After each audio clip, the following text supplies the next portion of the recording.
Okay, hi guys. So let's discuss on a new concept which is known as POAC method in this lecture. Okay.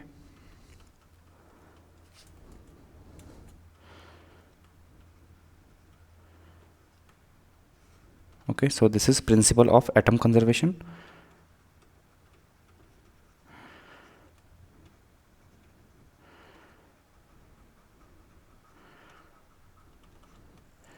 And atoms of various elements in a reaction remains conserved.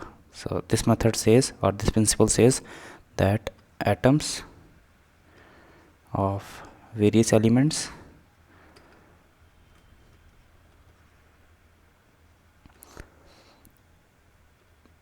in a reaction remains conserved.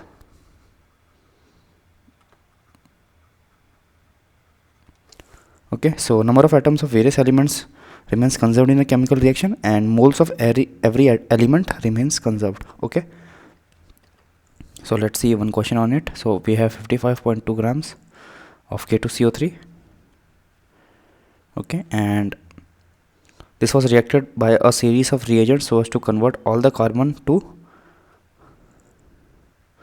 this was projected to a series of reactions in which finally all the carbon atoms were converted into this form. Okay, so we have to calculate the weight of product formed. So the molar mass of this compound is 698 gram per mole. Okay, so applying POAC for this compound,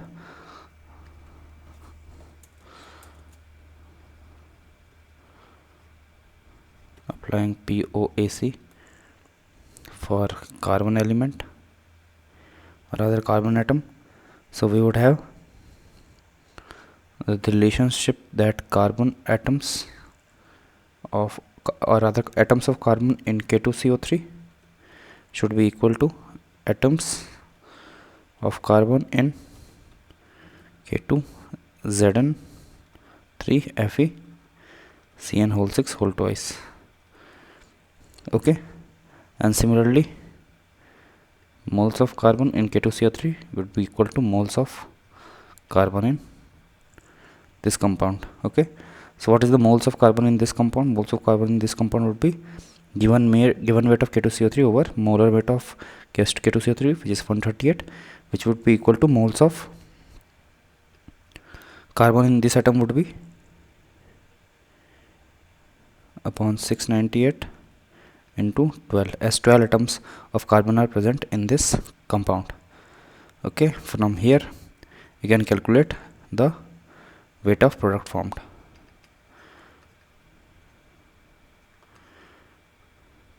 Okay,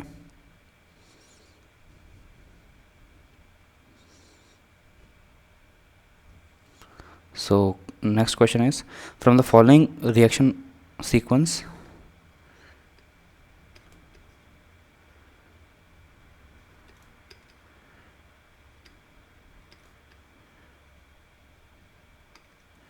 we have CaC2 plus H2O gives CaO plus C2H2. Okay, then C2H2 is reacted with hydrogen to get C2H4, and again C2H4, and moles of C2H4 combine to form C2H4 whole n. Okay, calculate the mass of C2H4n which can be produced from 6.4 kg of CaC2. So we have to calculate mass of C2H4n produced from 6.4 kg of CaC2. Okay, so again applying POAC for carbon, we get that atoms of carbon in CaC2 would be equal to atoms of carbon in C2H4 whole n, and as atoms of carbon remain same in both the cases, mole of carbon in CaCO2 would also be equal to moles of carbon in C2H4. What are the moles of carbon in CaC2? Given weight of CaC2 is 6400 grams or 6.4 kg, and 64 over 64 is the molar mass of CaC2, and number of moles of carbon atom or number of moles of carbon in this compound would be twice the number of moles of CaC2.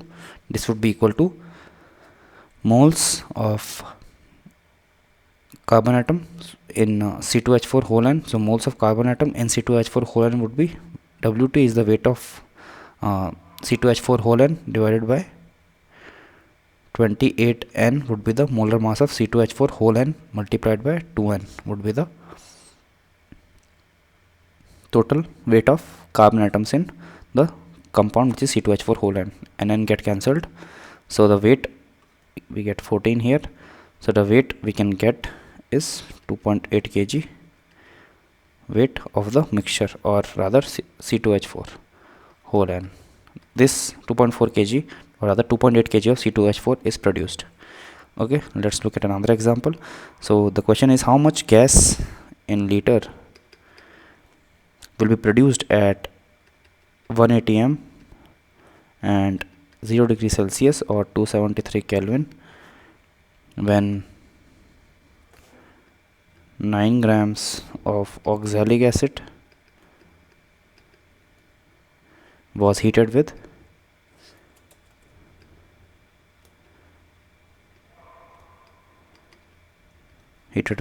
concentrated H2SO4. Okay, so the reaction goes as follows. We have oxalic acid, this is the structure of oxalic acid, was heated with H2SO4, and the reaction produces carbon monoxide plus calcium dioxide, carbon dioxide plus H2O. Okay, so how much gas in liter will be produced at 180 m and 0 degree Celsius when 9 gram of oxalic acid was heated. Okay, so again we can apply POAC for carbon, and we'll get that carbon atoms in CO2H whole twice would be equal to carbon atoms of in CO plus CO2 produced. Okay, and this implies that moles of carbon in COH whole twice would be equal to moles of carbon atom in CO plus CO2 produced. Okay, so what are the moles here? 9 divided by 90 is the molar mass of oxalic acid, into 2 is the number of moles here of carbon atom. This should be equal to the moles of carbon atom in the product side. Okay, so from this we can get that number of moles of carbon atom produced are 0.2, and now we have to calculate volume of rather gas produced. Okay, so you can see that number of moles of carbon atom in the product side would be equal to, or rather moles of carbon atom in the product side would be equal to moles of gas produced. Okay, because carbon atoms is coming from CO and CO2, number of moles of carbon atom would be equal to the gas released, because both are gases. Hence, N for the ideal gas which is released is 0.2. So applying PV equals to nRT on this, we get V equals to 0.2, R is 0.082, and T is 273. We will be getting, this is 22.4, and multiplied by 0.2, we would be getting 4.48 liter. Okay,